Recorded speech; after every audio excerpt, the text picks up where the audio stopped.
নমস্কার বন্ধুরা, আশা করি তোমরা প্রত্যেকেই ভালো আছো। তো আজকে আমি আবার একটা নতুন রেসিপি তোমাদের কাছে নিয়ে এসেছি। আজকের এটা হচ্ছে পুরোপুরি মিষ্টির রেসিপি, দেখেই বুঝতে পারছো। এখানে আমি 3 প্যাকেট রেড কাউ মিল্ক নিয়েছি আর 1 প্যাকেট আমুল স্প্রে 10 টাকার প্যাকেট নিয়ে নিয়েছি।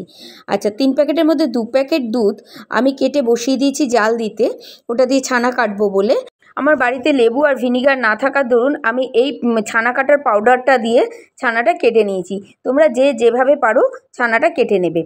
আর এখানে 1 প্যাকেট দুধের জন্য লাগে হচ্ছে 1.5 চামচ পাউডার।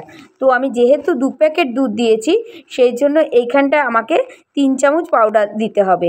আমি 1 চামচ করে করে দিয়ে নাড়াচাড়া করে নিচ্ছি। এইভাবে আমি 3 চামচ পাউডার দুধের মধ্যে দিয়ে দুধটাকে ফুটাচ্ছি আর আস্তে আস্তে করে নাড়ছি।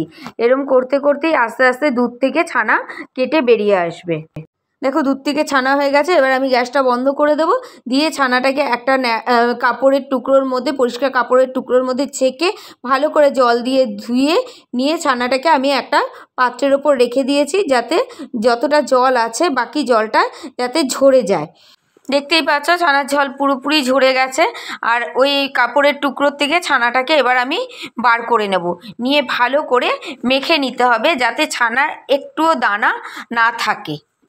ছানাটাকে খুব ভালো করে হাত দিয়ে আমি মেখে নিচ্ছি।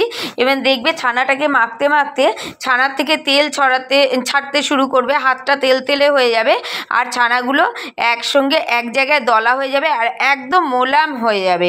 তো আমার ছানা মাখা কমপ্লিট হয়ে গেছে প্রায়। হ্যাঁ, দেখেছো একদম মিশে গেছে আর ছানা মাখা কমপ্লিট। আর হাতেও কীরকম তেল ছেড়ে দিয়েছে।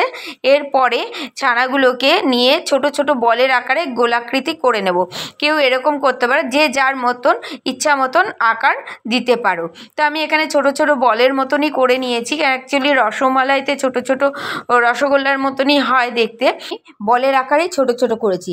এদিকে একটা পাত্রে জল দিয়ে ওভেনে বসিয়ে দিয়েছি। জলটা একটু গরম হলেই ওর মধ্যে এই চামচের 2 চামচ চিনি দিয়েছি। আমি বেশি চিনি দিইনি, কেন কি এটা তো আবার দুধের মধ্যে যাবে, সেখানেও মিষ্টি থাকবে। তো সেই কারণে 2 চামচ চিনি দিয়ে জলটাকে ফুটতে দিলাম। এরপর জলে আমি একটা এলাচ দানা ফাটিয়ে দিয়ে দিলাম, তাতে কি হবে, একটা সুন্দর এলাচের গন্ধ বেরাবে। তো জলটা টকবক করে ফুটে উঠেছে। বেশ কিছুক্ষণ ফোটার পরে আমি আস্তে আস্তে যে বলগুলো, ছানার বলগুলো তৈরি করেছি সেইগুলো ওই জলের মধ্যে দিয়ে দেব। সমস্ত ছানার বলগুলো ওই জলে আমি দিয়ে দিয়েছি। আর একটু খেয়াল রাখবে যেন ওই শিরার মতন টাইট না হয়, এটা পাতলাই থাকবে। প্রায় 10 মিনিটের মতন এটাকে ফুটতে দিতে হবে। দেখো আমি 10 মিনিট ফুটিয়েছি। ফোটার পর দেখো বলগুলো একদম ফুলে ভেসে উঠেছে।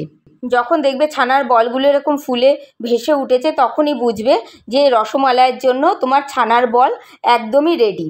এদিকে অন্য একটা পাত্রে আমি দুধ বসিয়ে দিয়েছি। দুধটা বেশ ঘন হয়ে কমে আসবে। এরপরে কয়েকটা কাজু বাদাম, যে কটা আমার ছিল ঘরে সেই কটা কাজু বাদাম একটু গুঁড়ো পেস্ট করে নিয়েছি, মানে আধা ভাঙা মতন করে নিয়ে দুধের মধ্যে আমি দিয়ে দিলাম। দিয়ে দুধটাকে আবার ভালো করে নাড়িয়ে বেশ কিছুক্ষণ আবার ফুটিয়ে নেব। দুধটাও বেশ ঘন হয়ে গেছে। এরপরে ছানার বলগুলো ওই শিরার থেকে তুলে আস্তে আস্তে করে ওই দুধের মধ্যে মিশিয়ে দেব। সমস্ত ছানার বল এইভাবেই আমি দুধের মধ্যে মিশিয়ে দিলাম। তো সমস্ত ছানার বল আমার দুধের মধ্যে মেশানো হয়ে গেছে, দুধে দেওয়া হয়ে গেছে, কিন্তু দুধটা তখনও ফুটতে থাকবে, একদম ঢিমে আছে। এরপর চিনির যে শিরাটা ছিল সেই শিরাটাই ওই দুধে আমি দিয়ে দিলাম। আলাদা করে চিনি দিইনি, তোমরা এই শিরাটা না দিয়েও চিনি দিয়ে দিতে পারো দুধে, কিন্তু আমি সেটা করিনি। এরপর ওই আমুল দুধের প্যাকেট থেকে সামান্য একটু দুধ নিয়ে ওই চিনির শিরা দিয়েই আমি গুলে দুধের মধ্যে দিয়ে দেবো। এখানে দেখতেই পাচ্ছ ছানার বলগুলো যে শিরার মধ্যে ফুটিয়েছিলাম সেই শিরাটা দিয়েই আমি দুধটা গুলে নিচ্ছি, কারণ ওটা নাহলে আমার ওয়েস্টেজ হবে। তো আমি সেটা নষ্ট করতে চাই না, সেই কারণে। তারপরে ওই দুধটা আমি ওই রসমালাইয়ের মধ্যে ঢেলে দিয়েছি। দিয়ে আবার রসমালাইটা বেশ কিছুক্ষণ ফোটাতে হবে। আমার রসমালাই পুরোপুরি রেডি। এর মধ্যে একটু গোলাপ জল যদি দিয়ে দিতে পারো তাহলে খুব সুন্দর গন্ধ বেরাবে। আর তোমরা কেউ যদি চাও দুধটা একটু পাতলা রাখতে, তাহলে এই অবস্থাতেই নামিয়ে দেবে, দিয়ে সার্ভ করে দেবে। আর কেউ যদি চাও দুধটা একটু ঘন হবে, তো তাহলে আর কিছুক্ষণ ফুটিয়ে নেবে। তো আজকে এই অবধি, দেখা হচ্ছে নতুন কোনো রেসিপি নিয়ে। ততক্ষণের জন্য তোমরা ভালো থাকো, সুস্থ থেকো।